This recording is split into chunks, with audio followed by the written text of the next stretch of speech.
In 2011, humanity faced two completely different kinds of fear, 52 days apart. One had a face, a name, an address. It could be hunted. It could be killed. The other had no face, no name, no address, no heartbeat to stop. And the distance between those two fears taught humanity the most unsettling lesson of the 21st century. Stay with me until the end, because what you're about to hear will change how you think about what we call victory. To understand 2011, you have to go back exactly 10 years. September 11th, 2001, a Tuesday morning in New York City. The sky was clear, the kind of blue you remember forever. Two planes struck the Twin Towers. 2,996 people died. The world watched in silence. And then, the silence broke. They were right here. America declared war, not on a country, not on a standing army, on an idea, on terror itself. For 10 years, soldiers shipped out. Families waited by silent phones. Budgets were emptied. The wars in Afghanistan and Iraq cost over $1 trillion and claimed the lives of hundreds of thousands of soldiers and civilians alike. And yet, by 2010, most Americans reported feeling no safer than they had on September 12, 2001. Hello? Because fear still had a face. It still had a name. Osama bin Laden. As long as he breathed, the wound from September 11th stayed open. Meanwhile, on the other side of the world, a completely different kind of confidence was growing. Japan had mastered nuclear energy. 54 reactors, nearly 30% of the nation's electricity, clean, efficient, and tightly controlled. Engineers called it foolproof. Politicians called it the future. The public had simply accepted it as safe.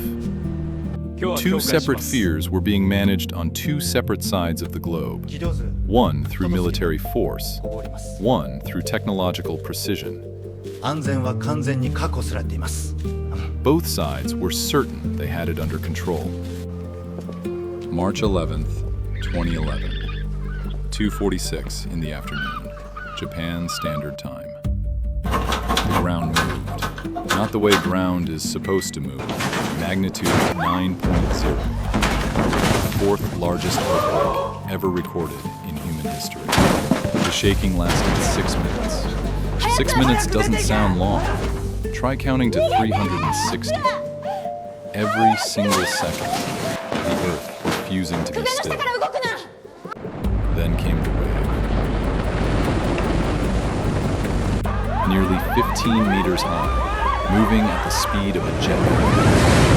It swallowed entire coastal towns in under 15 minutes. 15,800 people were confirmed dead. Nearly 20,000 when the missing are counted. But the earthquake and the tsunami that followed, as devastating as they were not the crisis that would haunt the world for decades. 150 kilometers from the epicenter, the Fukushima Daiichi nuclear power plant lost all external power. Emergency generators kicked in, and then the wave arrived. The generators. Reactor 1, Reactor 2, Reactor 3. One by one, the cooling systems failed. The nuclear fuel rods began to melt. 25 hours after the earthquake, Reactor 1 exploded.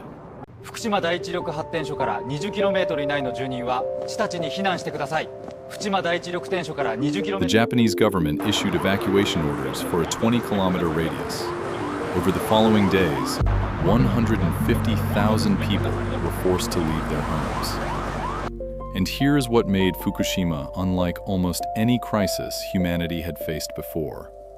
There was no enemy, no one to fight, no address to raid, no face to put on a wanted poster. The danger was invisible, colorless, odorless, weightless. You couldn't see it arriving. You couldn't feel it settling on your 3 号 skin. 機の圧力が限界を変えています。ベントが必要です。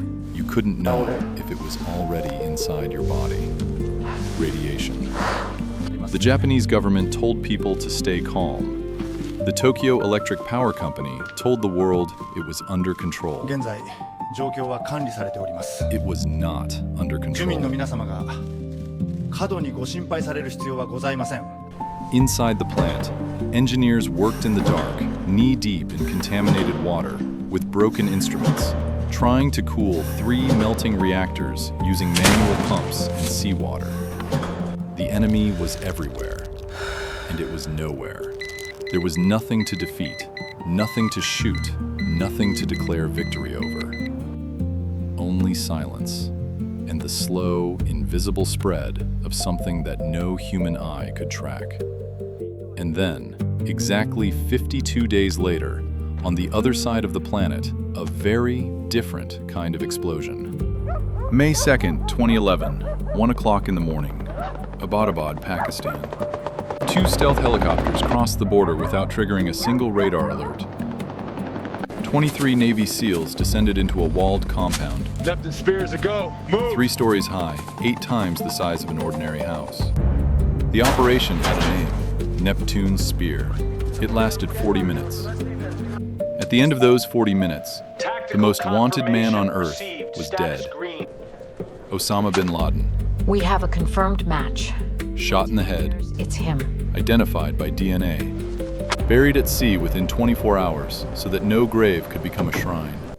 At 11:35 p.m. on May 1st, Eastern Time, a man stood before the cameras and said the words that 56 million Americans heard live. Tonight, we are announcing that Osama bin Laden is dead. People flooded the streets, outside the White House, at Ground Zero in New York City, at Times Square. They chanted, they wept, they embraced strangers. 10 years, 2 wars, $1 trillion, hundreds of thousands of lives. And now, there was a body. There was a conclusion. There was an ending. The story, it seemed, was over. It's over. Or so they believed. 2 events, 52 days apart, same year, same planet. And yet they could not have felt more different. One gave the world something to celebrate, a conclusion, a catharsis, a chapter closed. The other gave the world nowhere to look, no one to blame, no moment to declare it finished. Let's sit with that contrast. When bin Laden died, the world had an answer. There was a body, there was a name. The story had an ending. When Fukushima's reactors melted, there was no answer, no body, no ending. And the story is still not over. Even today, in 2026, the Fukushima plant is still being decommissioned. Contaminated water is still being processed. Parts of the exclusion zone may not support human habitation for another 30 years. But here is where the story stops being comfortable. Because when you look closely, both of these fears had the exact same origin. Bin Laden did not emerge from nothing. Al-Qaeda grew from the ruins of the Soviet-Afghan War in the 1980s. During that war, the United States funneled billions of dollars in weapons and training into Afghan resistance fighters to bleed the Soviet Union dry. Train them right, they're fighting our war. It worked. The Soviets withdrew. But the weapons didn't disappear. The networks didn't dissolve. The ideology didn't die. It mutated. It turned. And 20 years later, it flew 2 planes into the New York skyline. The monster had a creator, and the creator had looked away. We made this. Now, Fukushima. The plant was built in 1971. Its seawall was designed to withstand a wave of 5.7 meters. This was not a guess, it was a choice. Because the historical record for that region, documents available to any engineer who cared to look, showed that tsunamis in that area had previously reached heights of over 38 meters. The whole time. That information was not classified. It was not buried. It was sitting in a library. And yet the seawall was built to withstand 5.7 meters. Why? 防波堤の改修費用は because raising the seawall cost too much money, because questioning nuclear safety was politically inconvenient, 現時点では正当化できません。湯通りですね。 because the myth of control was more valuable to protect than the reality of risk. Two fears, two catastrophes, both constructed slowly, quietly, by human decisions, not by fate, not by nature, not by evil that arrived from the outside, by choices made in boardrooms, in government offices, in budget meetings, by people who knew the risk and decided the cost of addressing it was higher than the cost of ignoring it, until it wasn't. Here's what happened after 2011. A new organization calling Bin itself the Laden Islamic died. State has Al-Qaeda declared a fractured. caliphate across parts of Then Iraq and Syria, ISIS rose claiming from the territory rubble. larger than the United Kingdom. The war did not end. It changed shape. Fukushima happened. Germany immediately shut down all of its nuclear plants. Deutschland wird alle Atomkraftwerke bis spätestens Ende des 2025 endgültig abschalten. Japan restarted some of its own reactors, years later, under political pressure. The debate never closed. And in 2023, 1.3 million tons of treated water from the Fukushima plant were released into the Pacific Ocean. Alps' treated water released today meets all IAEA safety The argument standards. continues today. This is the responsible and transparent course of action. The pattern is the same in both cases. Removing the visible enemy did not remove the fear. Containing Please the step invisible through the disaster archway. did not remove the danger. Because neither event was ever just about bin Laden, or a reactor, or a seawall. They were about systems. The systems we build and choose not to question. The warnings we receive and choose not to act on. The risks we know are real and decide are too expensive to fix, until they become too catastrophic to ignore. In the same year, 52 days apart, humanity was handed two mirrors. Both reflected the same image.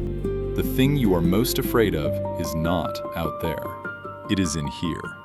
In the decisions we make in comfort, in the questions we choose not to ask, in the gap between what we know and what we choose to do with what we know. 2011 is not just a year in a history book. It is a question that has never been answered. What are we building right now that we will regret in 10 years? What warning is sitting in front of us? In a report, in the data, in plain sight, We'll flag that for the next review cycle. Thanks. that we are choosing not to read. The world did not become safer when Osama bin Laden died. Japan did not become safer the day the reactors were shut down. Safety was never about removing the threat.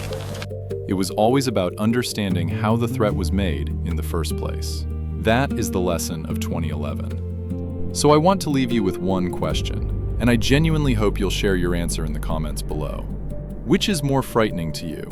A fear you can name, or a fear with no name at all? Thank you for watching.